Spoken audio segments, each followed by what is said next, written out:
Hey guys, welcome back to another video. My name is Lady Morales. I'm your girl for all things law of attraction and spiritual awakening. And it is such a pleasure to have you guys back. If you guys are interested in daily law of attraction / personal development / spiritual awakening tips and advice, definitely don't forget to subscribe by clicking the subscribe button below. And as always, if you want to get updates on the most recent video from me, don't forget to hit the notifications button. And we have a little visitor today, my dog Nala. Y'all, Nala, my dog, is like the most awkward pet in the world. Look at her. She's so awkward, I don't know, but I love her. She's such a cutie. Okay, guys, don't mind. She is going to be accompanying me on today's video. I'm going to be talking about the 11 steps I did to recover from my eating disorder completely. If you guys aren't familiar with my content, I do talk a lot about how eating disorder led me to my spiritual awakening and my relapse as well. And it's definitely something that I've been wanting to get a little bit more vocal about it, or start making more videos about it, because it is something that I'm truly passionate about, and sharing my story with others. It's just, if I'm being honest with you, there's this limiting belief that's still lurking, that it's improved tremendously, that, you know, the stigma around being plus size and having eating disorder, and how somebody who's recovered from an eating disorder is supposed to look a certain way and come from a certain demographic, etc. You know, the judgment's going to come whether I'm overweight, if I'm obese, if I'm thin. It's going to come anyway, but it's definitely something that, you know, if, you know, I've shared my story with others in the past, and I know it's really helped them. So I'm like, why the fuck not? Like, fuck the limiting beliefs, right? So it's something I've been working on. Right, Nala? Isn't it something I've been working on? You're so silly. Okay, so the 11 steps I did to recover from my eating disorder. Let's get down to business. First step is actually the most important step. It was actually a mistake, if not the biggest mistake I made during my eating disorder recovery, and that is thinking that that my recovery was going to happen overnight, thinking that I was going to find one magical solution, one magical therapist, and one magical book that was just going to resolve my eating disorder problems, and I would be recovered by tomorrow. And I'll get into doing research later. It came to a point where I said I did not get like this overnight. I did not develop an eating disorder overnight. It's super self-sabotaging to expect that I'm going to be recovered overnight. So I allowed myself and gave myself the time to recover completely, however long it was going to take. I 100% committed to it, and I committed to my vision, which is the second step, creating an ideal vision. I created my ideal vision. I got super specific on how I wanted my recovery to look like. And I didn't just limit it to how my relationship with food and weight was, but just where my focus in life was. Was it with my career, relationships? Was it financially? What was I doing in my spare time? What was my passion? What was I doing as a hobby? Getting specific in all areas of life. If you don't have a vision to aim towards, or you don't have a vision to walk towards, you're gonna naturally fall back to what you've been getting. Pick out a mantra or an affirmation. So at the time, I think I kept telling myself, I have recovered. I have recovered. I have recovered. And I made it in the past tense to make it a little bit more concrete for me. By you telling yourself your new mantra, your new affirmation, you drop the label of what you've been telling yourself, the story that you've been telling yourself of I have an eating disorder. You drop that label to I have recovered. And the more you do that, the more that you keep repeating that, the more that you're going to be, over time, you will see that your subconscious mind and your belief system will begin to believe that, the more that you keep repeating that. It is super important to drop the label of I have an eating disorder. It is so important, because all that's going to do really is going to keep getting proof and evidence of that you do have an eating disorder, and you're going to keep wanting to research. You're going to keep wanting to focus on the problem instead of the solution. So by picking an affirmation, you are choosing to focus on the solution and not the problem. Hey guys, so I was editing the video again, and this happens to me like all the time, and I forgot to lay out the most foundational rule to eating disorder recovery, how I recovered my hunger cues, how I was able to get back in touch with my body, how I stopped binge eating, how I stopped, my constipation and everything with eating disorder recovery, and that is by allowing myself to eat with unconditional permission. This is the foundation to eating disorder recovery. This is how I healed. There's a lot of resistance when it comes to eating with unconditional permission because there's so many food rules out there. You guys have to understand that this is the foundation of eating disorder recovery. If you want to completely recover from your eating disorder, you have to let go of all food rules and you have to allow yourself to eat with unconditional permission. I'm not going to waste my time or spend my time telling you why and getting into the science of it, because this video would be like a freaking hour long. Watch Elisa Ora's YouTube channel, watch her videos, follow the intuition. I'll link it somewhere below and see for yourself. She hits the nail on the head on everything regarding why restriction leads to weight gain, why restriction is the cause of eating disorders, and how eating with unconditional permission is the key to living to intuitive eating and living a life free of eating disorder stuff. Now my hand's getting tired, but I just wanted to include that in because I was like, okay, these steps are great, but like the foundational rule here is eating without restriction. All right, bye. Allowing the resistance to be there, as you guys hear me preach it time and time again on this YouTube channel, isn't that right, Mel? This is where I started learning meditation. I used to think like, I used to be one of those people like, oh my god, meditation. Meditation changed my life. It transformed my life.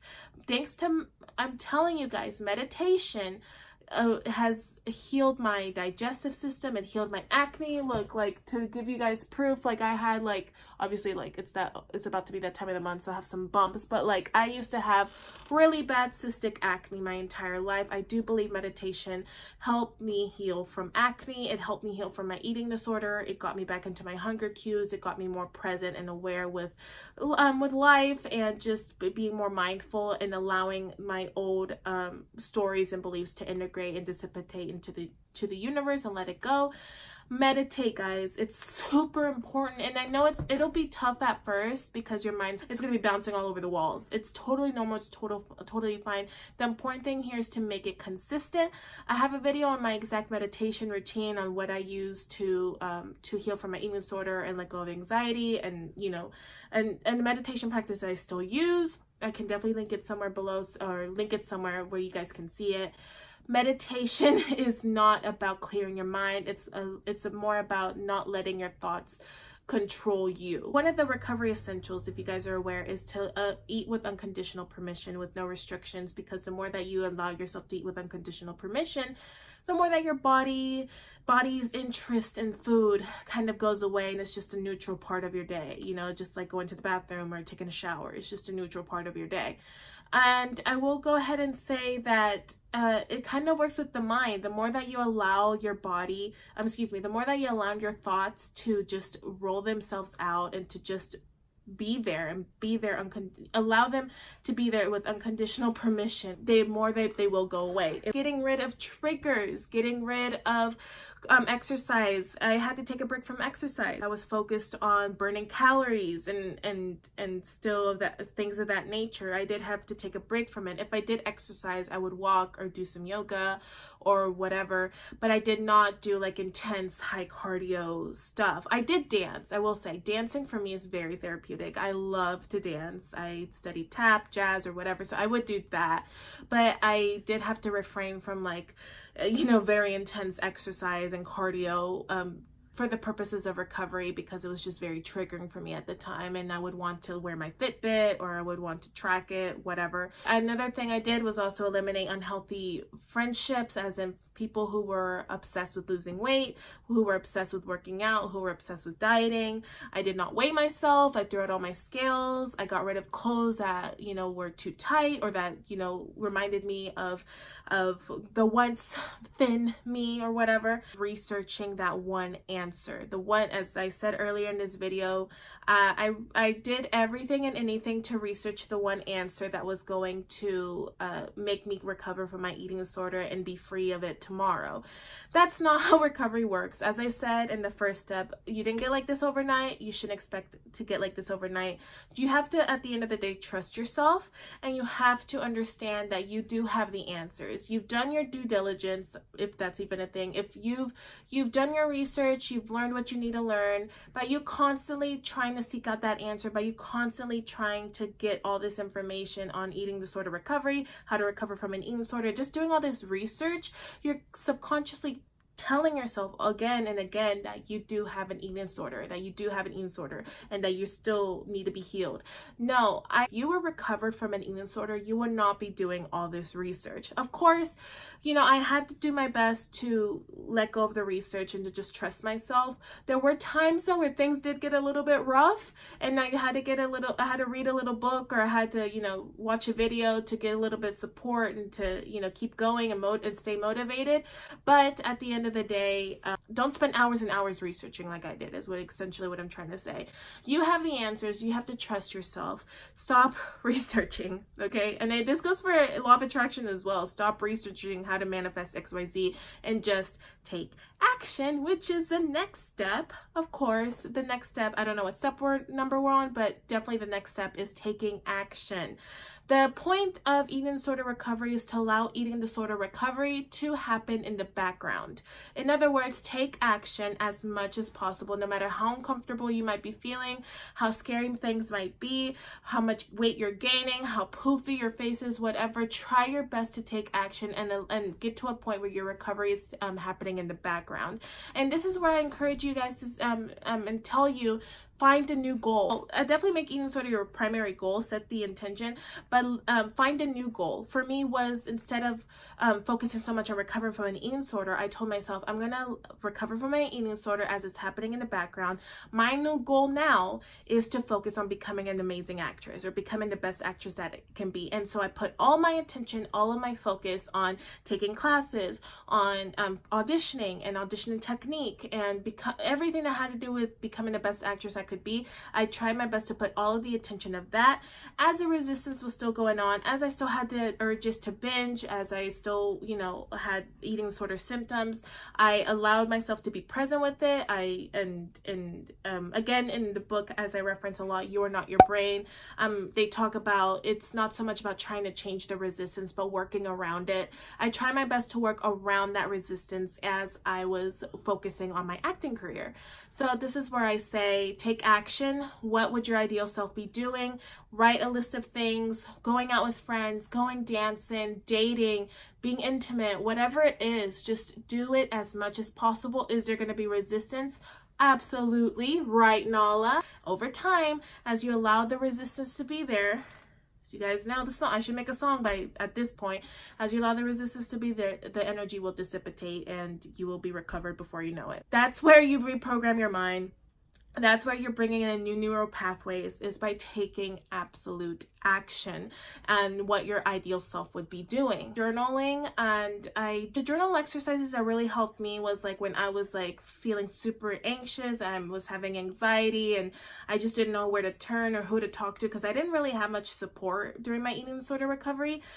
This journal exercise, I would just, one column, write down my limiting beliefs, and in the second column, write down what my answer from God was to contradict or to defy that limiting belief. So that was a really good journal exercise that I did a lot. I did this whether I was on vacation and I was having anxiety with etc. It was a really good journal exercise. It definitely, you know, gave me that perspective that this is my eating disorder talking, this is my old self talking, it's not me, and everything's gonna be fine. Support, I did mention that I didn't have Nala. I did mention that I did not have much support during my eating disorder recovery. I mean, my mom knew about it, but she kind of also didn't know about it. Like, my parents still to this day don't really know for a fact what exactly happened during that transition of my life. But I did have a best friend who was an intuitive eater, who was somebody who was always on the opposite side of the spectrum, and she was always what's called naturally thin. So she was one of those that would eat whatever she wants, and you know, people would tell her like, why don't you just eat, like just eat more, whatever.